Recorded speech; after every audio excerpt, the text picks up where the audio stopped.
अभी आपने श्रेणी क्रम संयोजन पढ़ा, समांतर क्रम संयोजन पढ़ा, और हमने ये देखा कि श्रेणी क्रम संयोजन में सेलों का इस प्रकार से कॉम्बिनेशन किया जाता है कि उनका ईएमएफ तो बढ़ जाता है। ठीक है, ईएमएफ बढ़ने का मतलब क्या है?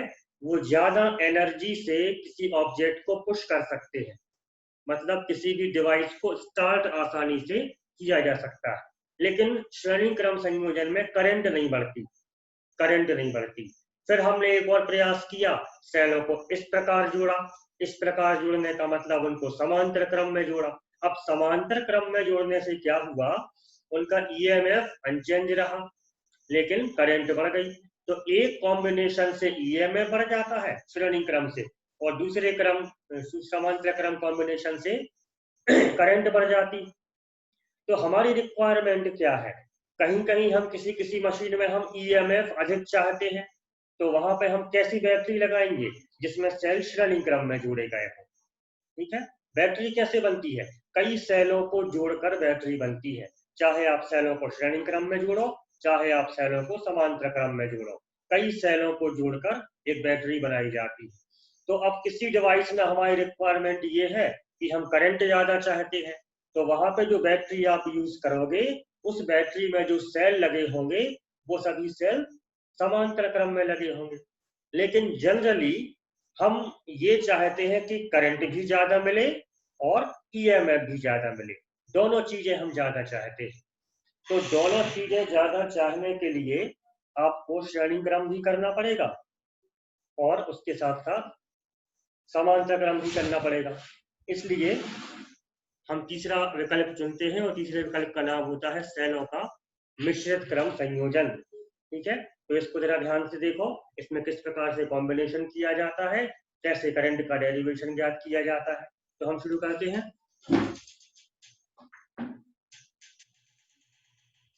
सेलों का मिश्रित क्रम संयोजन।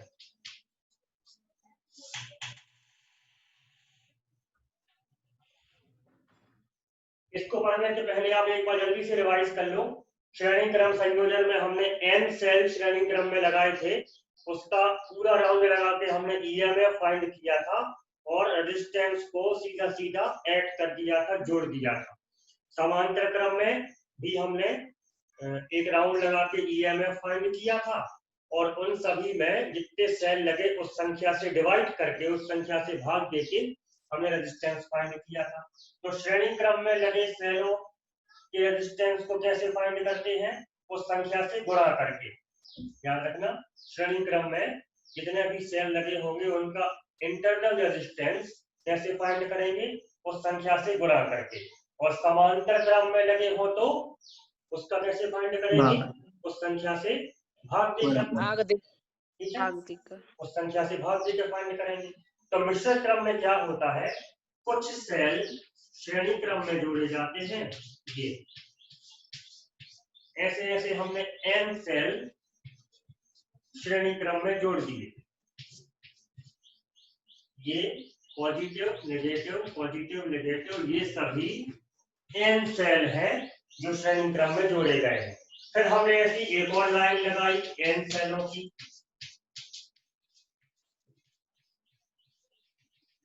ये भी n सेल है, ठीक है। और ऐसी ऐसी हमने m लाइनें लगाई, m लाइनें, ये m पंक्तियां, ये m पंक्तियां हमने ऐसे n सेलों की बना दी। तो इस कॉम्बिनेशन में आप देख सकते हैं श्रेणी क्रम भी है और समांतर क्रम भी है। श्रेणी क्रम में कितने सेल लगे? n, ठीक है। समांतर क्रम में कितने सेल लगे? देखो, समांतर क्रम में 1 2 3 हाउ मेनी टाइम्स, कितनी पंक्तियां लगी हैं? m। तो श्रेणी क्रम में m सेल लगे हैं और समांतर क्रम में कितने सेल लगे? m सेल, ठीक है। तो ये अपनी एक बैटरी बन गई। इस बैटरी में श्रेणी क्रम में भी सेल लगे हैं और समांतर क्रम में भी सेल लगे हैं। इस बैटरी के साथ जिस मशीन को आपको रन करना है, उस मशीन को हमने यहाँ पर ये लगा दिया। तो ये होता है सेलों का मिश्रित क्रम संयोजन। प्रत्येक सेल का ईएमएफ हमने ई मान लिया और प्रत्येक सेल का इंटरनल रेजिस्टेंस आर मान लिया। ये सभी सेलों के लिए ईएमएफ ई, इंटरनल रेजिस्टेंस आर, और बाहर जो डिवाइस लगी है जिसको हमें रन करना है उसका रेजिस्टेंस है कैपिटल आर। ठीक है, अब इस कॉम्बिनेशन में हमें करंट फाइंड करनी है कि करंट का मान कितना होता है। तो कैसे फाइंड करेंगे? विधि है आपके पास जो श्रेणी क्रम में और समांतर क्रम में हमने यूज किया था, उसी मेथड को यहाँ भी यूज करेंगे। तो सबसे पहले हम क्या फाइंड करेंगे? परिपथ का कुल विद्युत वाहक बल। क्या मेथड है विद्युत वाहक बल फाइंड करने की? क्या विधि है? हम किसी भी एक पॉइंट पे खड़े हो जाते हैं और एक राउंड पूरा करते हैं किसी भी रास्ते पर से होकर। उस रास्ते में करंट को कितने ईएमएफ क्रॉस करना पड़े, कोई बताओ। यहां से हम चलना शुरू करते हैं, ये आ गए, ये ऐसे करंट चली, ये करंट गई, यहां से आई, अब यहां से आ गई, ई ई ई ई ई एन टाइम्स। तो कितना विद्युत वाहक बल हो गया एक पूरे राउंड में? N E sir, N E. किसी भी रास्ते पर से आप जाओगे कुल विद्युत वाहक बल एन ई। अब रेजिस्टेंस की बात करते हैं। इस परिपथ का कुल प्रतिरोध, तो प्रतिरोध निकालने की विधि आपको पता है, जितने सेल श्रेणी क्रम में लगे हैं उस संख्या से गुणा करना है, जितने सेल समांतर क्रम में लगे हैं उस संख्या से भाग देना है। तो श्रेणी क्रम में कितने सेल लगे? देखो एन से आर में गुणा होगा। इन एन सेलों का आंतरिक प्रतिरोध कितना होगा? N R. और एम लगे हैं समांतर क्रम में, ऐसे में एम लगे हैं तो एम का उसमें भाग होगा। ये समझ में आ गया होगा। जितने सेल श्रेणी क्रम में लगे होते हैं उस संख्या से गुणा होता है, जितने सेल समांतर क्रम में लगे होते हैं उस संख्या से भाग होता है। क्यों ऐसा क्यों होता है ये हमने आपको पिछली क्लास में बताया था, याद है? क्यों होता है? क्योंकि श्रेणी क्रम में सभी को R1 plus R2 plus R3 plus R4 add किया जाता है, समांतर क्रम में 1/R 1/R 1/R 1/R करके ऐड किया जाता है। इसलिए इन सेलों का कुल आंतरिक प्रतिरोध NR और इन सेलों का कुल आंतरिक प्रतिरोध अपॉन M। श्रेणी क्रम में जो नंबर होता है उससे मल्टीप्लिकेशन होता है, गुणा होता है, और जो समांतर क्रम में होता है उसका भाग होता है। इसमें कोई डाउट किसी को?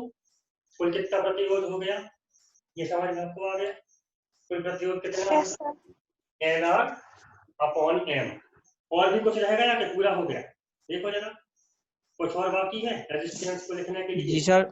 क्या बाकी है? एस सर प्लस मशीन का डिवाइस का साथ में क्या हो जाएगा? Plus capital R. तो कुल विद्युत वाहक बल NE, कुल प्रतिरोध NR upon M plus R। अब करंट का क्या? विद्युत धारा का फॉर्मूला आप सबको पता है, विद्युत धारा कुल विद्युत वाहक बल बटे कुल प्रतिरोध। तो I इज इक्वल टू कुल विद्युत वाहक बल है NE और कुल प्रतिरोध है NR upon M plus R। ये M का LCM, इसलिए यहाँ M हो जाएगा। तो ये हो गया NE upon NR plus MR, और ये जो LCM में M आना था वो कहाँ चला जाएगा? यहाँ पे जो M आना था वो यहाँ आ जाएगा। ठीक है, तो ये है मिश्रित क्रम संयोजन में current MNE upon NR plus MR। इसको हमने जब श्रेणी क्रम में ज्ञात किया था तो आंसर आया था NE upon R plus NR। जब समांतर क्रम में किया था तो आंसर आया था ME upon R plus MR, small table जो भी है। मिश्रित क्रम में क्या आंसर आया, MNE/NR प्लस MR। अब फिर से वही बात सामने आती है, बताइए इस कॉम्बिनेशन में ईएमएफ बढ़ा, घटा या अपरिवर्तित रहा। तो क्या मेथड है अपने पास, हम एक सेल को काउंट करते हैं। देखो जरा, एक सेल, एक सिंगल सेल को देखो कितना ईएमएफ है एक सिंगल सेल का, एक सेल कितना ईएमएफ है, कितना ई, और कुल विद्युत वाहक बल यहाँ कितना हो गया, कितना हो गया, NE। एक सेल का विद्युत वाहक बल E था और इस कॉम्बिनेशन का कुल विद्युत वाहक बल NE है। तो क्या हुआ विद्युत वाहक बल का, क्या हुआ, बढ़ गया सर, बढ़ गया, बढ़ गया। मतलब ये हुआ विद्युत वाहक बल EMF इंक्रीज होता है, बढ़ता है। ठीक है, अब करंट के बारे में बात करते हैं। करंट को फाइंड करने की मेथड क्या है, एक सेल की करंट कितनी, एक सेल की सूत्र देखिए, कुल विद्युत वाहक बल बटे कुल प्रतिरोध। हम जब करंट को कंपेयर करते हैं तो हम इस रेजिस्टेंस को नेगलेक्ट कर देते है ना, बताया था हमने आपको पिछली क्लासेस में कि इसको क्यों नेगलेक्ट कर देते हैं। फिर से एक बार सुन लो, क्योंकि ये एक बड़ी डिवाइस है, एक बड़ी मशीन है, और जो बड़ी डिवाइस होती है वो हैवी करंट लेती है, और हैवी करंट लेने का मतलब उनका रेजिस्टेंस कम होता है, इसलिए हम इसको नेगलेक्ट कर देते हैं। तो ठीक है, एक सेल से प्राप्त करंट कितनी, एक सेल से प्राप्त करंट कितनी, फॉर्मूला विद्युत वाहक बल बटे प्रतिरोध, तो E/R।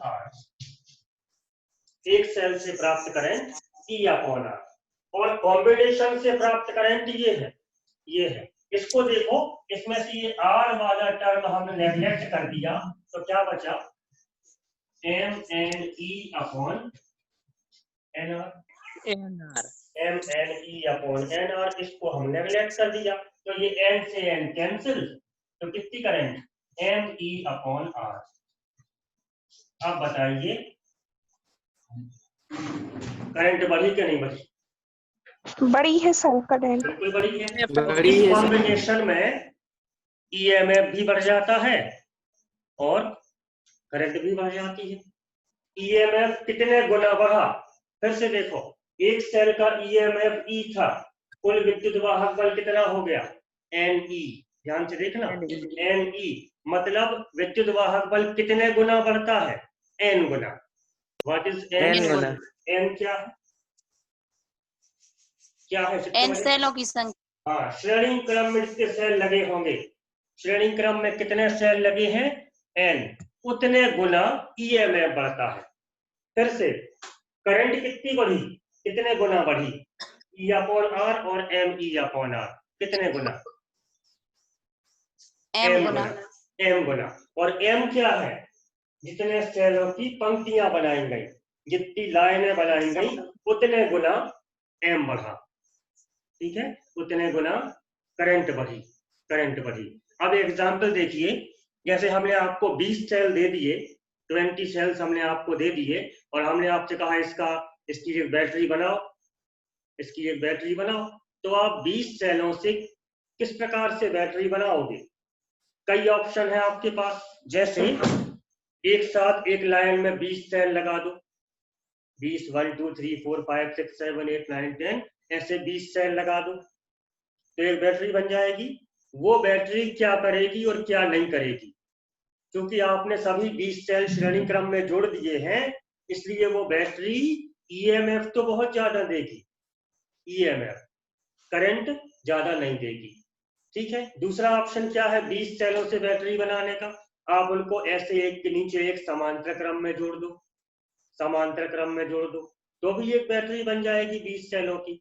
तो वो बैटरी क्या करेगी 20 सेलों की, वो बैटरी क्या करेगी, ईएमएफ को नहीं बढ़ाएगी, लेकिन करंट ज्यादा देगी। तो हम किस प्रकार से उन 20 सेलों से बैटरी बनाएंगे, तो आंसर है मिश्रित क्रम में बनाएंगे, मिश्रित क्रम में।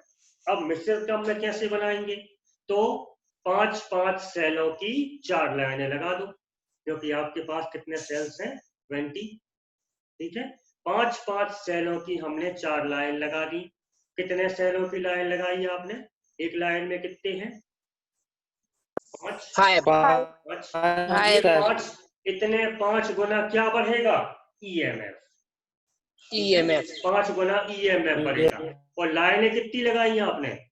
लाइनें 4 सर। 5 सेलों की आपने 4 लाइन लगाई है, तो 5 गुना बढ़ेगा ईएमएफ, और जितनी आपने रो बनाई है, लाइनें बनाई है, उतने गुना बढ़ेगी करंट। ये समझ आया? जैसे मान लो हम ऐसा नहीं करते, हम 4 की 5 लाइन लगा दें तो क्या होगा? 4 की 5 लगाओ तो क्या होगा? अब ईएमएफ सर ईएमएफ 4 गुना बढ़ेगा और करंट 5 गुना बढ़ेगी। तो जैसी भी आपकी रिक्वायरमेंट हो, हमें ज्यादा किसको बढ़ाना है? जैसी डिवाइस है, जैसी रिक्वायरमेंट है, जो चीज आप ज्यादा बढ़ाना चाहते हो उस चीज को ज्यादा रखो। जैसे ईएमएफ ज्यादा बनाना चाहते हो तो लाइन में ज्यादा सेल रखो।